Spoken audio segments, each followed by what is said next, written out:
Before the world was full of superheroes and CGI explosions, there was a man alone in the mountains. A man searching for silence, for meaning, and maybe redemption. Jeremiah Johnson, the 1972 classic starring Robert Redford, wasn't just a Western. It was a quiet thunder of film that spoke through the wind, the snow, and the firelight. This is the story behind that story, the secrets, struggles, and forgotten truths that made Jeremiah Johnson one of the most haunting and human films ever made. So let's venture deep into the wilderness and uncover 20 hidden facts you didn't know about Jeremiah Johnson, 1972. 1. The real mountain man based on a true legend. Before Jeremiah Johnson was a movie hero, he was a real man, or at least a legend.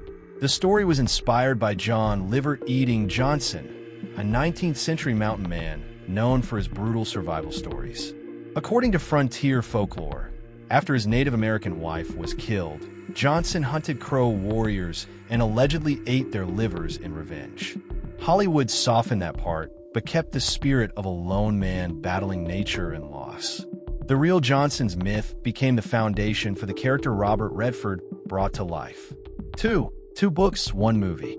The film wasn't based on just one source, it came from two different books. Crow Killer: The Saga of Liver-Eating Johnson by Raymond W. Thorpe and Robert Bunker, and Mountain Man by Vardis Fisher.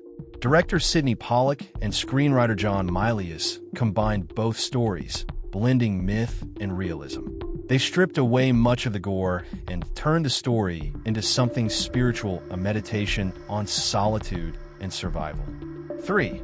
Robert Redford lived the life before filming it. Robert Redford didn't just play Jeremiah Johnson, he lived like him. He owned a cabin in the Utah mountains and spent time alone there before shooting began, learning how to build fires, hunt, and survive. Redford once said he wanted to understand the silence, to feel what it was like to live without noise. Without people, only the wind. That authenticity bleeds into every frame of the movie. 4. Filmed in the harsh wilderness of Utah. The movie was filmed entirely in Utah, mostly near Mount Timpanogos, the Wasatch Range, and Snow Canyon State Park.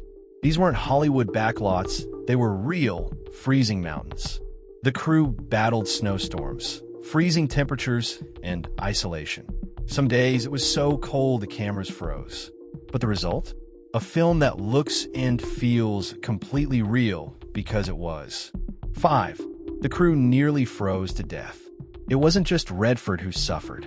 The entire crew endured brutal weather. At times, temperatures dropped below zero, and the crew had to dig equipment out of snowdrifts. Redford later joked that half the crew wanted to kill the director before the movie was done.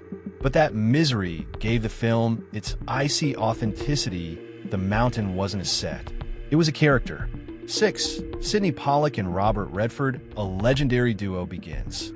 Jeremiah Johnson was the second collaboration between director Sydney Pollack and actor Robert Redford. Their partnership would go on to define Hollywood in the 1970s with films like The Way We Were and Out of Africa. Pollack said Redford was his cinematic soulmate. This film built the trust between them, the foundation for their future masterpieces. 7. The script was constantly changing. There was no locked script during production. Pollack encouraged improvisation, rewriting scenes as they went, often based on the weather or the landscape. When a snowstorm hit, they didn't stop filming, they wrote it into the story. That's why the movie feels alive and unpredictable, because it was shaped by nature itself. 8. Redford did almost all his own stunts. Unlike most Hollywood actors, Robert Redford refused a stunt double. He insisted on climbing cliffs, crossing rivers, and surviving the freezing cold himself. He wanted every frame to be believable, no tricks, no doubles. That commitment nearly got him injured several times, but it gave the movie its legendary realism. 9. A Western without the West. When Jeremiah Johnson premiered, critics called it a Western without gunfights. They're guns, yes, but the violence is slow, emotional, and deeply personal. This wasn't about cowboys and bandits, it was about man versus nature and man versus himself. It helped redefine the Western genre into something poetic and introspective. 10. the music that haunts the mountains. Composer John Rubinstein and Tim McIntyre created the film's haunting score, a mix of ballads and traditional frontier sounds. There's no sweeping orchestra, just soft, melancholy themes that sound like echoes through the valley. Their music carries the story like the whisper of an old folk tale, blending perfectly with the film's lonely mood. 11. The film has very little dialogue. Watch closely. Most of Jeremiah Johnson is silence. Redford speaks fewer than 300 words in the entire movie. Instead, emotion comes through faces, gestures, and the vast, echoing landscape. The mountains do the talking. It's one of the reasons the movie feels timeless, its visual poetry. 12. The opening scene took weeks to shoot. That unforgettable opening sequence, Jeremiah climbing into the mountains, took weeks to film. Every frame had to be timed with the light and weather. Pollack wanted it to feel like the start of a pilgrimage, not a journey of distance, but of the soul. The slow pacing wasn't an accident, it was a spiritual tone setter. 13. The Mountain Man Festival Connection. After the film's release, Jeremiah Johnson became a cultural phenomenon among outdoorsmen. It even helped inspire Mountain Man rendezvous festivals across the U.S. where people reenact the frontier lifestyle. Redford's portrayal sparked real-world admiration for old wilderness skills from trapping to black powder shooting. It turned an old legend into a living culture.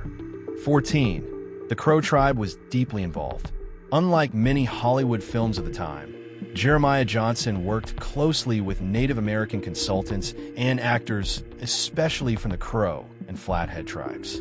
Pollack wanted authenticity and respect, avoiding stereotypes. Some of the actors even spoke their real languages on set.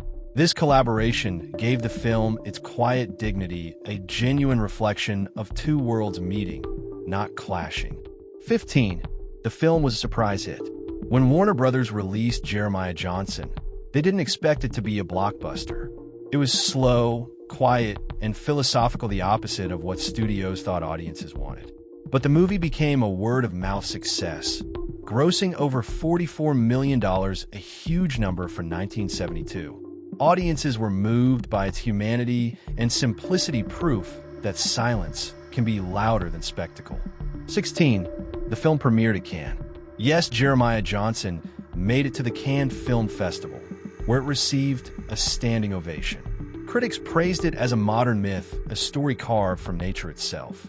It was rare for a Western play at Cannes, but Redford's performance and Pollack's direction transcended genre. It was art, not just entertainment. 17. That famous meme was born here. You've probably seen the gif of Robert Redford nodding slowly with a beard and smile. It's one of the most viral reaction memes on the internet. That shot comes directly from Jeremiah Johnson. Decades later, it's still making people smile, proof that true cinema lives forever, even in pixels. 18. It changed Robert Redford's career. Before Jeremiah Johnson, Redford was known for charming roles like Barefoot in the Park. This film changed everything. It proved he could carry a movie almost entirely alone with silence, emotion, and presence. It made him a symbol of rugged American independence and opened doors to films like The Sting and All the President's Men. 19. Environmental message before its time. Long before the environmental movement took over Hollywood, Jeremiah Johnson carried a powerful message: respect for nature. It wasn't loud about it, but through every snowstorm and river crossing, it showed how fragile and sacred the wilderness is. Pollack later said, "We weren't trying to make an environmental film, we were trying to make a human one. But maybe they're the same thing." 20. The real Jeremiah's grave still exists. The real life, liver-eating Johnson is buried in Cody, Wyoming. In 1974, 2 years after the movie's release, his body was moved there with full honors, and guess who helped carry the coffin? Robert Redford himself.